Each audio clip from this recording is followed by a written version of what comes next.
उप मुख्यमंत्री सचिन पायलट पहुंचे लाडनू विधानसभा के प्रत्याशी मुकेश भाकर के नामांकन में हुए सम्मिलित मीडिया से हुए रूबरू। सभा को पूर्व उप मुख्यमंत्री सचिन पायलट ने किया संबोधित। वही लाडनू प्रत्याशी मुकेश भाकर ने भी सभा को किया संबोधित। सुनिए क्या कहा। हमारा उम्मीदवार बेहतर, हमारी पार्टी बेहतर, हमारी सोच बेहतर, हमारा भविष्य बेहतर और हमारा काम करने का तरीका बेहतर। तो इसलिए आपसे निवेदन करने आया हूं, अगले 21 दिन तक, जैसा मुकेश जी ने कहा, 21 दिन की मेहनत आपको करनी है और फिर 5 साल की मेहनत दोबारा मुकेश जी करेंगे। और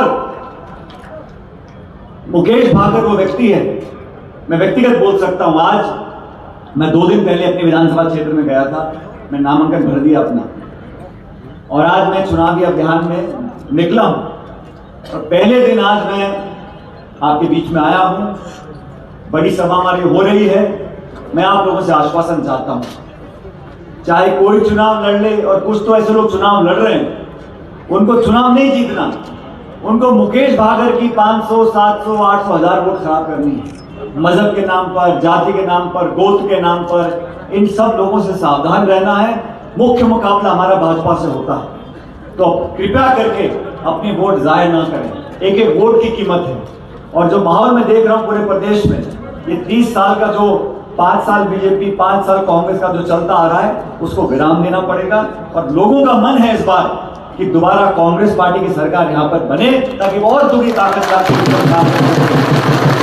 भारतीय जनता पार्टी के जो साथी हैं वो भी इस बात को जानते हैं कि इस बार मामला टाइट है।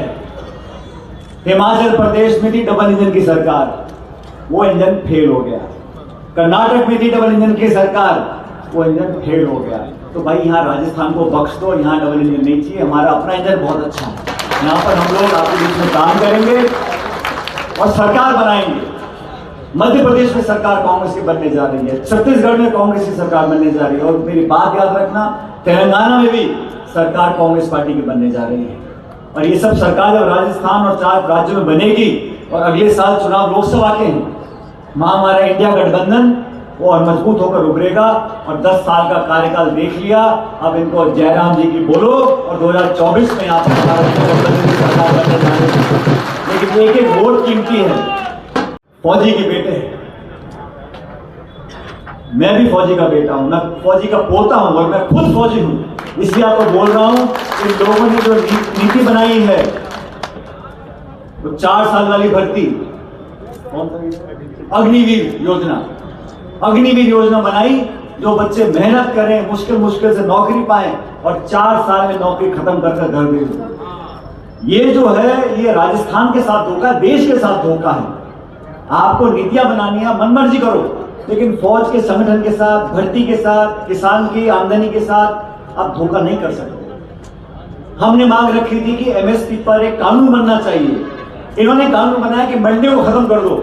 आप कल्पना करो, इस देश में अगर मंडियां बंद हो जाएंगी और 2, 4, 5 लोग व्यापारियों के हाथ में पूरे देश के भंडार और खदान और खरीद हाथ में आ जाएगी, तो क्या होगा से 10 साल के बाद? मन माना तो वो करेंगे। और 1.5 साल तक किसानों ने धरना दिया दिल्ली के अंदर, तब जाके केंद्र सरकार ने वो तीनों काले कानून वापस लिए। हमारे बच्चे बच्चियां पहलवान कितने दिन बैठे दिल्ली के अंदर, इनकी आंख में आंसू नहीं आए। कितने किसानों ने आत्महत्या कर ली, इनके सर पे जूड़ी नहीं। इनको सिर्फ सत्ता से मतलब है, लंबे चौड़े भाषण देना,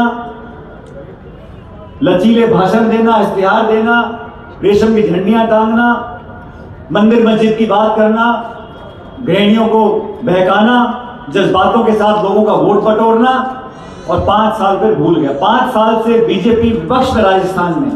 मैं पूछना चाहता हूं, इन 5 सालों में आपने जनता के कौन से मुद्दे उठाए? हम विपक्ष में थे जब वसुंधरा जी मुख्यमंत्री थी, एक दिन चैन की नींद सोने दी मैंने उन लोगों को। उन्होंने जो काम राजस्थान में किया, जनता की आवाज बनना विपक्ष की जिम्मेदारी होती है। इसलिए साथियों, और सोनिया जी ने कांग्रेस पार्टी का प्रदेश अध्यक्ष बनाया।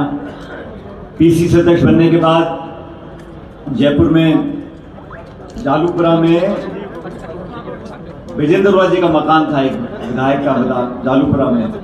ओला जी के मकान में मैं रहता था। और ये आपको बता दूं, मैंने ओला जी को कोई किराया वराया नहीं दिया, मैं मुफ्त में रहता था मेरे घर में। ओला जी के सरकारी आवास में रहता था। और उन दिनों में वो मुकेश बहुत सक्रिय थे छात्र राजनीति में, छात्र संघ के चुनाव लड़े, जीते और फिर और लोगों को चुनाव लड़ाए। लेकिन वो समय जो था 2013 से 18 का, वो कांग्रेस पार्टी के लिए बहुत चुनौतीपूर्ण समय था, बहुत संघर्ष वाला समय था। और उस समय बहुत सारे लोग ऐसे थे जो समझते थे कि कांग्रेस सारी लोकसभा सीट हार गई, वसुंधरा जी और बीजेपी सरकार को 163 विधायक जीतकर गए थे। तो कांग्रेस पार्टी के बहुत से लोगों ने मुझे भी कहा कि सचिन जी क्यों कूदते फिर रहे हो फालतू में, कुछ होने वाला नहीं। लेकिन मैंने संकल्प लिया था कि हम पार्टी को पुनर्जीवित करेंगे, गांव ढाणी में जाएंगे, लोगों का विश्वास जीतेंगे और कांग्रेस पार्टी की जो भावना मन में लोगों के है उसको दोबारा जीवित करेंगे। उस संघर्ष में, उस कोशिश में, उस 5 साल के लाठी खाने में, धरना देने में, प्रदर्शन करने में, घेराव करने में, भूख हड़ताल करने में, मार्च करने में, जेल जाने में मुकेश भाकर जी ने मेरा पूरा साथ दिया, कांग्रेस पार्टी का साथ दिया। और यही कारण था कि तमाम चुनौतियों के बावजूद 2018 में हम सब ने आप पे विश्वास किया और मुकेश जी में उम्मीदवार बनाया। आपने उस विश्वास का पूरा सम्मान किया और अच्छे बहुमत के साथ 25 तारीख को मतदान होगा। आप सबकी वोट, 36 कौमों की वोट, चारों धर्म के लोग मिलकर ये संकल्प ले लें कि हम कोई वोट खराब नहीं करेंगे। संदेश दिल्ली जयपुर तक जाना चाहिए कि मुकेश भाकर जी पे हमने पहले विश्वास किया था, इनके काम के आधार पर, इनकी ईमानदारी के आधार पर, नौजवानों को इकट्ठा कर आगे जाने का रास्ता उन्होंने दिखाया है, उसके आधार पर हमें दोबारा इस पंजे के निशान पर बटन दबाकर 25 तारीख को भारी बहुमत से मुकेश भाकर जी को जिताना है। मैंने मुकेश जी का काम करने का तरीका देखा है।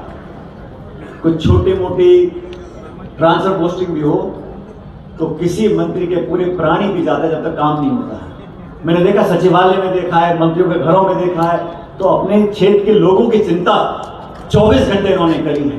और जो कोई इनसे अगर ताल्लुक नहीं भी रखता था तो भेदभाव नहीं किया कि भाई तू मेरे साथ था या नहीं था, तू फला समाज का, फला जाति का है। जो जिनके पास आया उसका खुला मन से काम किया।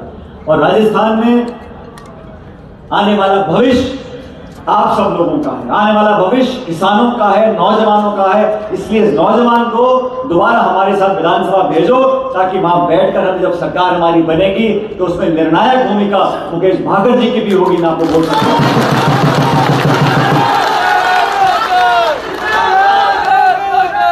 लंबा चौड़ा नहीं होता, लेकिन मुझे कहने में बड़ी खुशी है और मैं फक्र से बोलता हूं कि इन 5 सालों में हमारे विधायक के ऊपर कोई उंगली नहीं उठा सकता, दामन पे एक छींटा नहीं है। पूरी ईमानदारी के साथ सत्ताधारी पार्टी हमारी है, लेकिन फिर भी इन्होंने अपने दामन को साफ रखा, छात्र राजनीति से उठकर अपनी एक पहचान बनाई है। एक विधायक के रूप में विधानसभा के अंदर मैंने देखा और अलग अलग क्षेत्रों में यहां पर काम कराया है।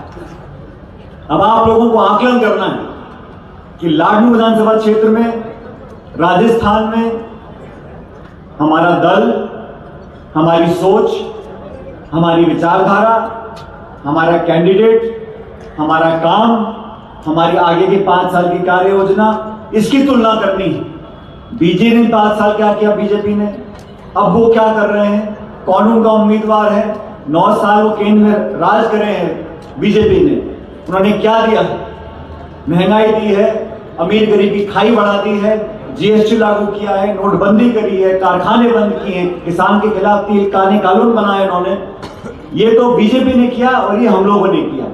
अब मैं आप लोगों से पूछना चाहता हूं, और लाडनू के लोग बहुत समझदार हैं, यहाँ जो आप सभा में बैठे हो, एक एक व्यक्ति पूरे देश और दुनिया की राजनीति, और जो मुंह से बात निकल जाती है और जो ये ठान लेते हैं उससे फिर टस से मस नहीं होते। ये किसान की पहचान होती है। इस बात का भी आपको आशीर्वाद देना पड़ेगा कि अपनी बात पर अटल रहने वाला व्यक्ति, एक नौजवान व्यक्ति, कर्मठ व्यक्ति जो सबको साथ लेकर चला है। मैं देश में कितने जगह जाता हूँ, जिस शहर में जाता हूँ, जिस राज्य में जाता हूँ, वहां मुझे 2, 4, 5 लोग ऐसे मिल जाते हैं जो छात्र संघ के इनके पुराने साथी हैं और मुझसे पूछते हैं। पिछले 2-3 महीने में गया था कर्नाटक, हैदराबाद, जहां मैं गया हूँ वहां कुछ लड़कों ने आकर मुझसे पूछा, साहब मुकेश जी का क्या रहेगा? मैंने कहा भाई मुकेश जी ने काम किया है, कांग्रेस पार्टी टिकट देगी और मुकेश की जनता को जिताएगी। ये मैदान था और आपकी सहयोग, आपकी आशीर्वाद से जब टिकट लेकर मैं यहाँ लाडनू पहुंचा तो इस लाडनू में ये माहौल था कि ये चुनाव तो कांग्रेस तीसरे नंबर पर रहेगी। और जब मैं इस दशहरा मैदान में फॉर्म भरने आया तो हम लोग 1000 से 1500 लोग इस कार्यक्रम में थे और सब जगह ये माहौल था कि ये टिकट तो कांग्रेस पार्टी ने गलत दे दिया और यहाँ कांग्रेस की पार पड़ने वाली नहीं है। लेकिन आप सबका सहयोग रहा, युवाओं की मेहनत रही कि एक बड़े मार्जिन के साथ जब कांग्रेस पार्टी के 35,000 वोट उल्टे पड़े, कांग्रेस विचारधारा के 35,000 वोट कांग्रेस पार्टी से उल्टे पड़े, उसके बाद भी 13,000 वोटों से आप लोगों ने जिता कर मुझे यहां से भेजा। आज जिले में सभी सीटों पर कांग्रेस बहुत मजबूत है। मुकेश भाकर जी लाडनू से 2 नामांकन आज हम लोगों ने करवाए मिलकर। मुझे पूरा विश्वास है कि 36 कौम के लोग हमेशा की तरह कांग्रेस पार्टी को वोट डालेंगे। माहौल परिवर्तित हो चुका है देश में भी, राजस्थान में लोग चाहते हैं सरकार द्वारा कांग्रेस पार्टी की बने, इसलिए नौजवानों में उत्साह है। हमारा जो रोड मैप है, जो हमारी गारंटीज है, उसको लोग पसंद कर रहे हैं। सरकार संगठन ने मिलकर काम किया है। भाजपा का जो अंदरूनी खिंचाव है वो जनता देख रही है और समझ रही है। इसलिए मुझे पूर्ण विश्वास है कि भारी बहुमत के साथ, बल्कि जो पहले बहुमत मिला था 18 में, उससे ज़्यादा वोट लेकर, ज़्यादा बहुमत लेकर कांग्रेस पार्टी सरकार बने।